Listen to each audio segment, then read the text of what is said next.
everyone. Okay, so my name is Becca, and I wanted to talk to you guys a little about Reiki because, okay, now I am not a Reiki practitioner, but I did look into Reiki. I study Reiki. I've been to Reiki practitioners, and I understand it to a degree. And so the thing is, there's this book called, it's like a Holy Spirit book about Reiki. There's a reverend and she did Reiki. Well, the Holy Father, Son, and Holy Spirit, they rose the dead using Reiki. So I want you guys to, in that book, they were this woman, she's a reverend, she did Reiki. She sent the life energy into the person through the blood, probably through the blood of Yeshua, probably in the Christian mindset. She says she doesn't want it to, she doesn't want to change it into a Christian thing all the way, which is very interesting, but she loves that, it shows the Christian mindset of it. But she is a Christian, and she went and she, laid hands on this person that passed away, this dead person, and they came back to life. She just did the laying on of hands in the Reiki tradition, the same way they taught her. And, then, so I wanted to, and they rose the dead. She rose the dead. He just woke up because she just infused him with life through Yeshua. Okay, and I don't know, how she did that, but she's a reverend, so I'm assuming with Yeshua. I think she's Episcopal even. So I thought that was really cool, and I wanted to share it with you guys. So there's a lot of people that are in the deliverance realm. I'm in the deliverance realm. I would have done this. This is why I'm calling it out, because I would have been the #1 person doing this stuff. And it's like, I realized that if I had been, I would have been showing my rear to nations if I had done that. I realized that would have been something I would have fallen for, okay? Now, there's a lot of, it's because when you get when you go under spiritual attack, you go into panic. Well, what am I doing wrong? You hear, to yourself the stuff that the Christian said to you, like, I wouldn't do Reiki, I wouldn't use this, I wouldn't do that. And you think that must be my sin. That's not necessarily your sin. Your sin could be you went to a Reiki practitioner who called on another god, okay, that you didn't know, okay? Your sin could have been that you dabbled in the occult to where you went to other gods you didn't know, like false archetypes of the divine feminine, false archetypes of our highest father. You see, it could have been that your ancestors did that. It might not even be your fault. It could have been that you just, you could have actually touched a cursed object. Okay, but the thing is, a lot of like a cursed crystal or cursed something, like, I was going to say, don't call the crystal stuff perverted. It's just Jewish Kabbalah, and the Jewish Kabbalah teaches don't mess with that stuff, okay, without the Father and Heaven's permission. And the Jews teach don't mess with Kabbalah.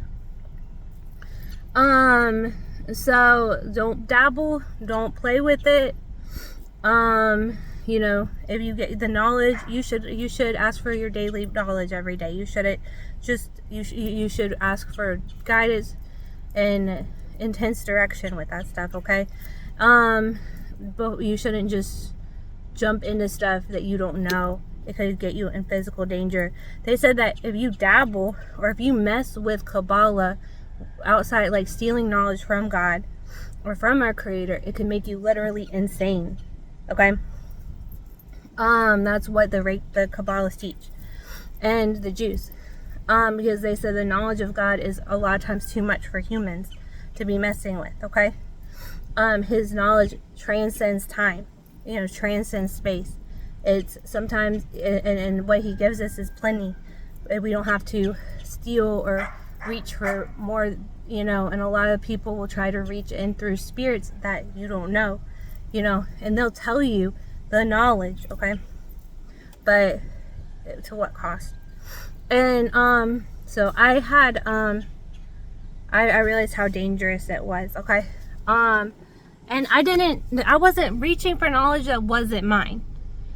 I don't want to scare you out of your callings or out of your anointings or anything like that, but that is the reason why a lot of times the Father of Heaven tells the Christian community not to mess with stuff. They did show me knowledge that was too much for me. I was like scared, okay, when I saw that knowledge, and so yeah, it was just like I had to ask the Creator to put the knowledge, to redo the knowledge to where I would be okay. I had to ask him to heal me from that knowledge. Okay? Because another spirit was probably trying to administer that knowledge. Yeah.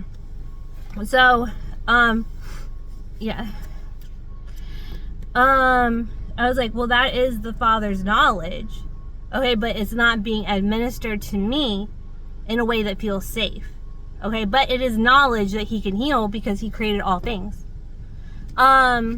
So yeah, I just wanted to just tell us, just like encourage wisdom when learning about this stuff. Okay, now with Reiki, the only thing I wanted to tell you guys about is I don't want to tell you guys to go do Reiki or anything like that, as long as there are ministering spirits saying not to do that. Okay, I don't want to encourage you guys to go jump into that stuff, and I don't want to encourage any occult. Okay, what I want to encourage you guys to do is do not call Reiki a demon. Okay, because what is that if they can raise the dead? It's blasphemy. It's blasphemy. Okay, because you're calling the spirit of life the spirit of death. Okay, so it's just a form of blasphemy. Okay, so I wanted to, so people like, that's a false light or a false life spirit, but they just rose the dead. So it's not a false light. It's not a false life. Okay, it's the life, the love, their loving energy going to another being. Okay, regardless of religion. Okay, so that's all it is. And Christ said to me, you can't do Reiki without him anyway, because he's the spirit of love and salvation. Okay, so don't annex him out of it. And I think that's why a lot of people will try to claim, I think that's their escape point. Okay, because when they deny Christ, if they deny the spirit of love and salvation, they can't do Reiki anyway. That's why they are saying, oh, that could be a false version laying on of hands, because some of them are denying Christ. Okay, not all of them. Okay, but some of them. So it's just like, be careful who you go to and who you lay hands on. That's the main teaching in our Pentecostal church. Okay, is be careful who lays hands on you, even in our church. Yeah. So Yahushua's Adonai, and that's why. Okay, so I think that is what Daddy means by it. But I just saw that in the spirit. So I just saw that in the spirit. And I was like, someone brought it up, and I was like, this is my way of protecting you guys and me, is telling you guys about this. So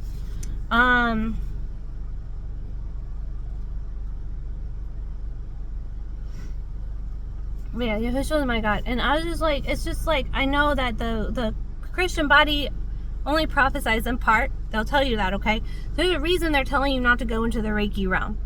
Okay, but they might not have the words for it. Okay, so I'm sure everyone is under the blood, you know. But yeah, so yeah, so I was warning people about it. But I started doing Reiki a while back, a little, but in a different mindset of it. And I started like just praying to the Father that the light and loving energy just go to the people. And so it was really healing. And like, look, you could even do, like, that's what a lot of them do, is they'll get on the YouTube and they'll just pray in the spirit. May the light, the highest light, flow to whoever it is. May they be healed. May they be well. And they're just meditating, kind of in prayer, like prayerfulness. And some of them use themselves as a conduit. You know, I was just praying to Daddy that it just flow. You know, sometimes like if a Christian wanted to do something like that, and I think a lot of people would just love, like, if Christian would open up like some sort of laying on of hands practice. Like, not necessarily making money off of it, you know, but just open a practice, or just do donations, or where you lay out on a table and the Christians just pray in spiritual tongues over them, or, you know, bring a lot of healing to people, you know. And so I just wanted to stop that assignment, because someone did a deliverance. The spirit popped up and said, I'm Reiki, and it was like some sort of demon. Like, it was a bad spirit calling itself Reiki, is what I think. Okay, but I don't know. It could have been a good spirit.